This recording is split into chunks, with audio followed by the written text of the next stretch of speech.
ఆయన చెప్పినట్లు ఒకటైతే నిజం చెప్పాడండి. జగన్ 1.0 రాష్ట్రంలో చరిత్రలో ఎన్నడూ లేనటువంటి పరిపాలన అందించామన్నారు. కరెక్టే. చరిత్రలో ఎన్నడూ ఏ ముఖ్యమంత్రి ఈ రకంగా ప్రవర్తిస్తాడని చెప్పి రాష్ట్ర 5.5 కోట్ల ప్రజలు భావించని విధంగా మీ పరిపాలన అందించారు.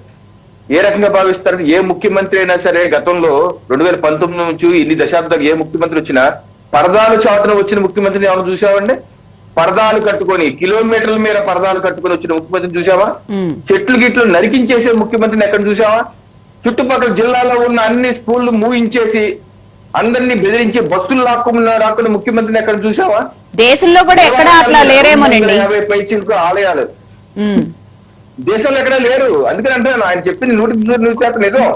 జగన్ 1.0 చరిత్రలో నిలిచిపోయే పాలనది. 250 పైచీలకు ఆలయాలపై మీరు దాడులు చేసి అశుద్ధాలు పూసి పరోక్షంగా ప్రోత్సహించినటువంటి పార్టీ మీరు.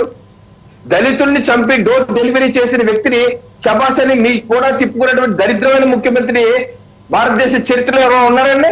కనీసం పార్టీ నుంచి సస్పెండ్ చేసి అతను దూరం పెడతారు. అది కూడా చేయలేదు మీరు. ఆ ఎమ్మెల్సీ అనంతబాబుని మీకు కూడా పెట్టుకు తిరుగుతారా? ఈ రకమైనటువంటి దరిద్ర పాలన ఏది? పార్టీలు ఎవరు రోడ్డు మీద రాకూడదు, వాస్తవంతో ఉండకూడదు, జీవో నెంబర్ 1 లాంటి రాజ్యాంగ వ్యతిరేకమైన చట్టాలు హైకోర్టు చెప్పింది. ఇది రాజ్యాంగ వ్యతిరేకం. జగన్మోహన్ రెడ్డి గారిని కొట్టేసింది. ఇంతకన్నా సిగ్గుమాలిన పరిపాలన ఇంకేం కావాలండి? ఏం పరిపాలన అందించారండి మీరు? కరోనా సమయంలో శతాబ్దాలు తెలియనటువంటి కానీ మీరు విలయం వస్తే ఎప్పుడన్నా సరే ఒక్కరోజు మీరు తాడేపల్లి ప్యాలెస్ దిగి ఆ క్వారంటైన్ సెంటర్ కి వెళ్ళి అక్కడ పరిస్థితులు ఎలా ఉన్నాయి గమనించారా జగన్ రెడ్డి గారు? మీరు ఎప్పుడన్నా వెళ్ళారా? దిగారా అసలు ప్యాలెస్? మీరు ఒక్కరోజు కింద దిగలేదు. ఆక్సిజన్ కి ఇబ్బంది పడ్డా మీరు ఒక్కరోజు దిగలేదు. ఏం పరిపాలన మీరు అందించారు? నిన్న మళ్ళీ చెప్తున్నారు కరోనా వచ్చింది, నేను అందుకని కార్యకర్తకు అండగా కైదండగా ఉండలేకపోయానని. ఏంటి అబద్ధాలు? మీరు చెప్పింది అబద్ధాలు కదా. మీరు ఎన్నికల ప్రచారం 2019 ముందు నేను మద్యపాన నిషేధం చేయకపోతే 2024 ఎన్నికల్లో నేను ఓటే అడగను, నేను వైఎస్ వారసుడిని అని జబ్బను చచ్చి గుండెల బాధి చెప్పారు కదా. మరి మద్యపాన నిషేధం చేశారా జగన్మోహన్ రెడ్డి గారు? ఎందుకు వచ్చారు మీరు 2024 ఎన్నికల్లో ప్రజల ముందుకు ఎందుకు వచ్చారు?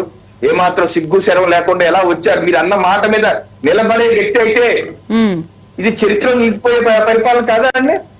ఏం చేశారు మీరు పరిపాలన? రైతుల దగ్గర మీరు ధాన్యం కొనుగోలు చేసి 4 నెలలు 5 నెలలు 6 నెలలు డబ్బులు ఇవ్వకుండా ఏర్పించిన ప్రభుత్వం మీది కాదా? రైతులను ఏర్పించిన ప్రభుత్వం మీది కాదా? అరే వరదల్లో మునిగిపోయిన పరామర్శకి వెళ్తే మీరు రెడ్ కార్పెట్ వేసుకొని పరామర్శిస్తారా? రెడ్ కార్పెట్ సెట్టింగ్లు అన్ని వేసుకొని ఆ యొక్క పరిశీలన కోసం రెడ్ కార్పెట్ కావాలండి మీకు?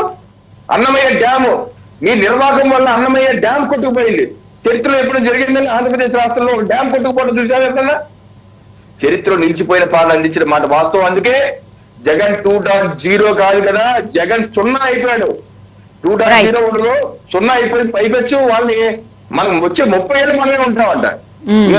దేనికన్నా సరే ఆశలుగా అడ్డుండాలి జగన్మోహన్ రెడ్డి గారు. ఆకాశ అడవుల్లో అరచేతిలో వైకుంఠాలు చూపించి మీ కార్యకర్తల్ని మోసం చేసి మభ్యపెట్టే కార్యక్రమం మొదలు పెట్టారు. ఎంతకు మించి ఇదేమీ లేదు.